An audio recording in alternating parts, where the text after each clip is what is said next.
Hello and welcome to Practical Knife Reviews. For this episode, it's going to be a little bit different than usual because my mom's not here.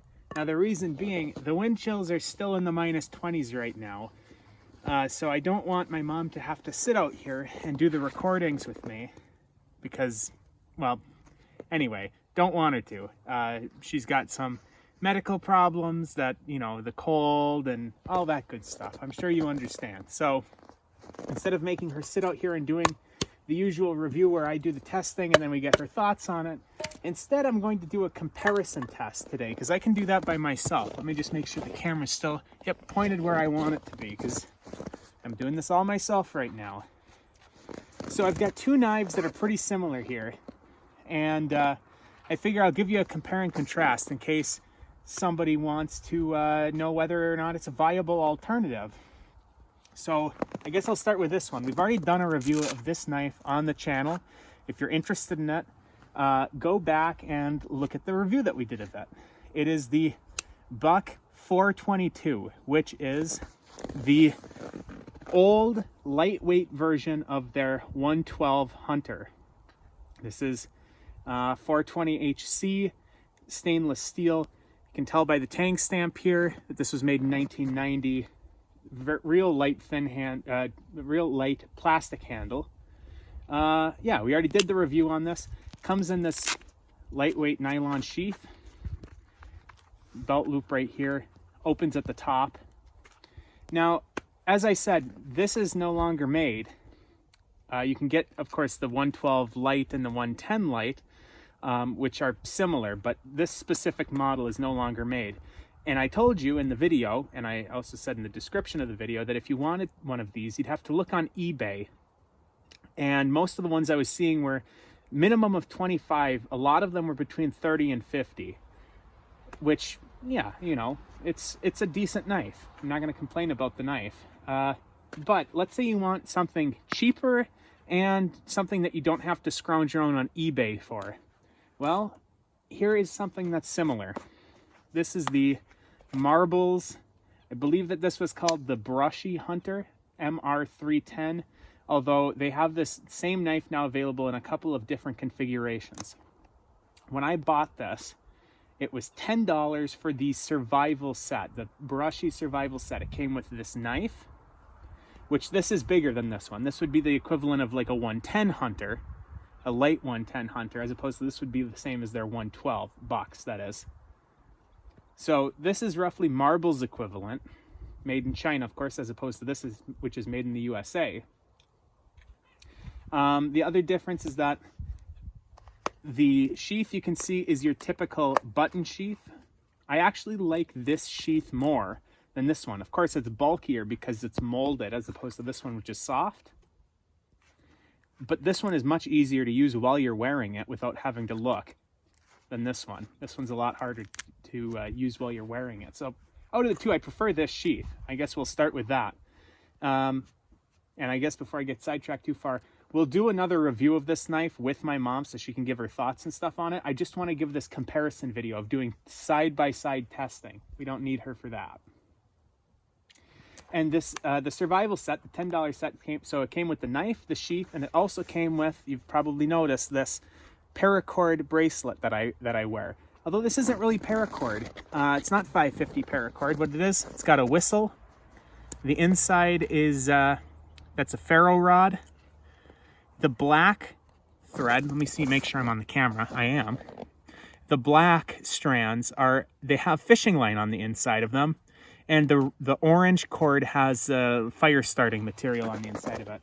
Now, whether or not the fishing line or the fire starting material work, I do not know.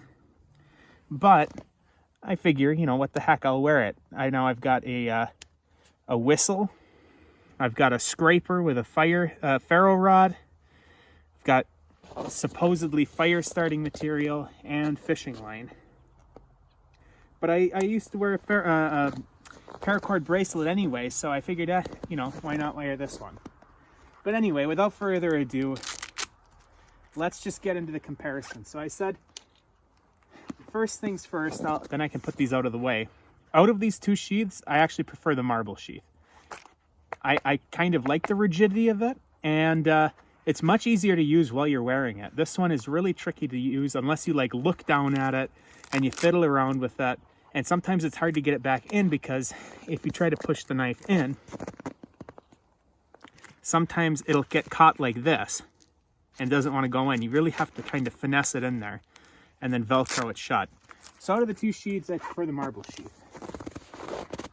Now I'll continue with the comparing and contrasting now that I got those out of the way.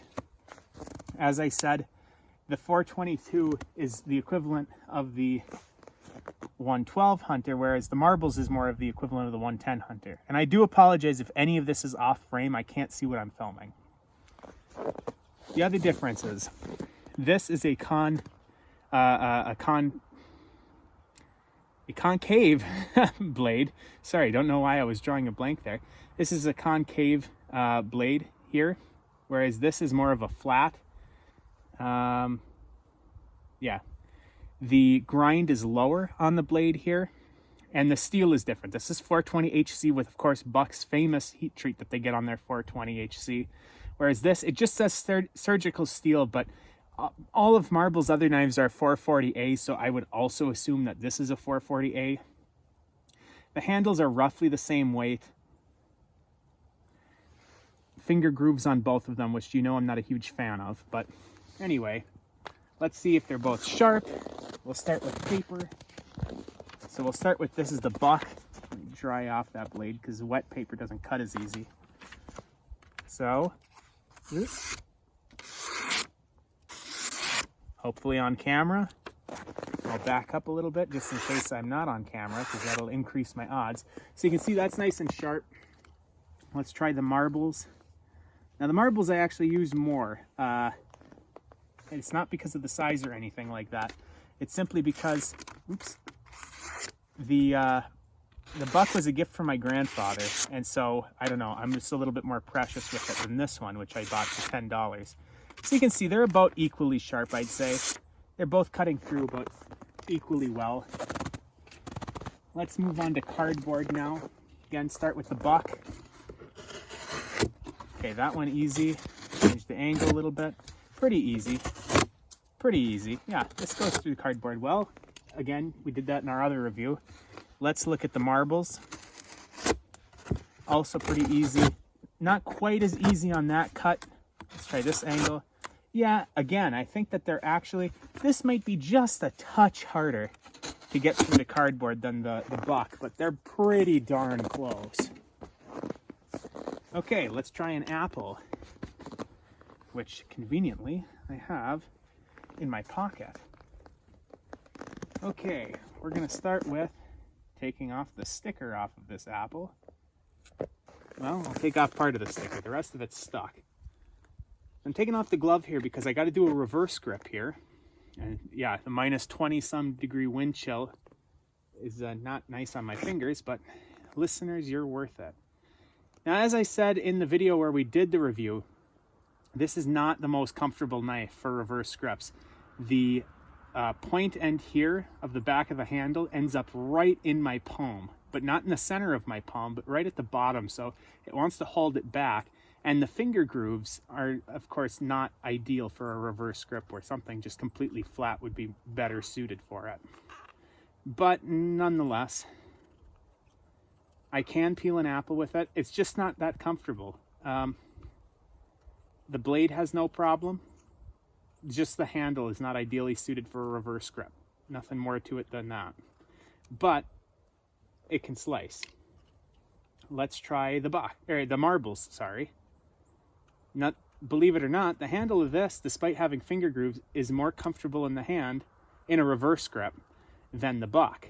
And that's just because with the longer handle, the point here is off the back end of my hand. So I don't have that point coming into my palm, which is not only uncomfortable, but it makes it inconvenient. Now, however, the blade here is not slicing through quite as well as the Buck's did. And that's going to be down to the grind. On this one, as I said, we have a concave grind. Whereas on the other one, this one is a flat grind, whereas the other one is a concave grind.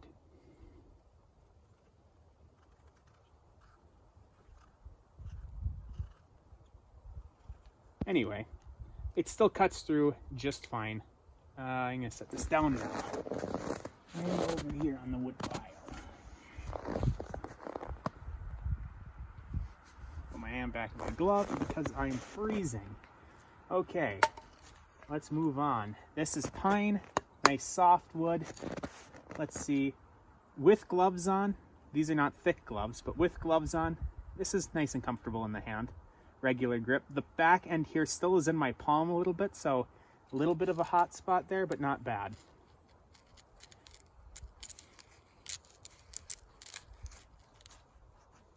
Let's just try some feather sticks here. Now, as I said, the concave grind here is not great for feather sticking.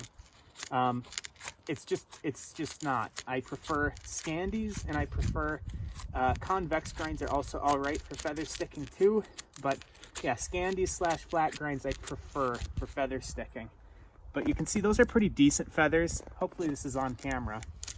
You can get it, there's not a whole lot of force there, but yeah, it's just the angle because of the concave grind on there. It's just not, I don't know, it's not ideal for really digging into the wood. So let's try this one with the more flat grind. Let's pick a different face just because, or let's do it this way. And we're doing it on the same side. The grain orientation should be roughly the same, although upside down. Oops, that is my fault. Just went past the end. Now you can see some of these curls are actually coming out better. I'm putting a little bit more force into this, I feel, than the buck, but it's a lot easier to get the right angle than on the buck. The curls here are longer, but the thinness of these is better. And I think that that's just because I started up higher on the first side. If I started up higher here, I'm fairly sure that I could get them just as long, although this side is a little bit narrow. So all I can say here is that this one is a little bit harder to dig into the wood, but I can get the angle better than the buck. Okay, now let's stick with the marbles. Actually, I'll switch back to the buck. I've been doing that first every time. This is red oak, hardest wood in our forest. Now these curls are pretty nice, real nice. And oak is a very hard wood. The angle, I'm having to pay a lot of attention to getting the angle right because it wants to just kind of skate across the surface with that grind again, as I've been saying. And it's a little bit harder to get the angle dialed in, but this is a sharp blade and it's a thin blade. So once you get that angle, those are nice feathers for oak. Let's switch it over to the marbles now. My fingers are getting a little bit numb, so I can't really feel what I'm doing as well. We'll just keep that in mind. Let me pick a different face here. Actually, I'll stay on this one. And then after this, I'll give my final thoughts. Like I said, we'll be doing a full review on this marbles knife as well at a future episode. So you're gonna get all the specs in that. I just want to do the side-by-side cutting comparison with the buck. And my fingers really are numb. You can see these aren't nearly as good. Really having to put a lot more force into it. And yeah, it also is wanting to skate across the surface. So feathers, geez, my finger's numb. For the feathers, I would say easier to cut into the wood with the buck, easier to maintain an angle with the marbles. This one actually worked, I would say, better for the pine, even though you had to push a little bit harder, the feather quality came out better. But this one worked excellent for the oak, whereas this one wasn't. Apple peeling, slices better, more comfortable. So that's, again, this is all my opinion here. Now, the last thing I'm going to mention, other than the fact that, again, remember, the quality of this steel is going to be better than the quality of this steel. So this is going to hold an edge longer. The last thing that I'm going to mention is that the fit and finish here. If I push on the back of the blade here, there is no movement let's see if I can get this on the camera here. If I push on the back of the blade here, there is no movement in that lock. And there is essentially no blade play. I mean, I can really twist it and get a little bit of wiggle in there, but for all intents and purposes, there's no blade play. Whereas this one, get some of that snow off. Let's look here at the lock. There I am on the camera. That's not much, but I'm getting a little bit of play there in that lock. Forward to back play in the back lock, and side to side play.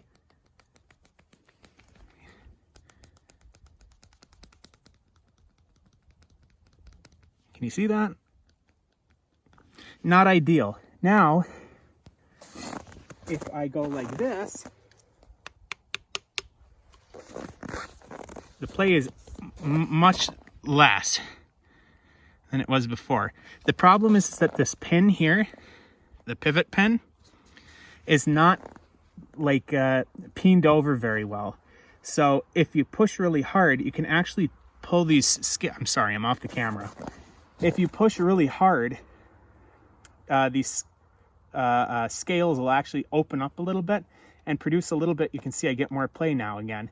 If I pinch those together, I hear a pop as it slides back down. Very little play. If I torque it, a lot more play. Hear that pop? I don't know if you can hear the click. Much less play.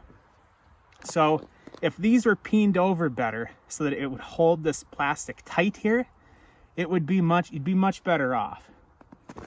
So okay, overall opinions. Is this worth paying 3 times more than this? Probably. Here's why. Made in the USA, better steel, better fit and finish. It's pretty simple when it comes down to it. Is this worth $30? Maybe. You know, it's probably worth $30. Is this worth more than a third of this? Probably not. I mean, maybe, but probably not. Also, one other thing I'm going to point out, there's a swedge here on the top of the buck. There's not on the top of the marble, so you get a much more acute point on the buck than the marbles. Is this worth half the price of this? Probably not. Maybe. You could make a case for it. With this, definitely worth half this. But if it was just knife versus knife, not including the sheaths, because again, I like the marble sheath more actually. Just comparing the knives, not sure I'd pay half of this for this. But is this worth $10 with the sheath and the bracelet? Absolutely. This is, you know, $20 for these 3 things is not out of the question. 10, go for it. And I said they've got a couple of different configurations here. You can buy this with different, you know, accessories or whatever. For $10, it's worth it. It's worth it. It's not a great knife. There's flaws in it. But for $10, it's worth it. So if you're looking for an alternative to, you know, a lightweight buck, a buck 110 light, or one of these older 422s, and I think that the light model of the 110 was a 420. Don't remember off the top of my head. For $10, it's a worthy alternative. It's not perfect. And the last thing I'll note. Perfect blade centering, not perfect blade centering. So yeah, it's a worthy alternative, but it's not as nice as the buck. Just unequivocally, it's not as nice as the buck. So I think that's how I'm going to wrap this up. I'm going to go in and warm up my hands, and we should have it warm up to positive temperatures relatively soon, so my mom will be able to do some actual reviews with us again. But until then, I just wanted to make sure that we weren't going a long time without any content. So that's what this was. Take care, everyone, and I'll talk to you again very soon.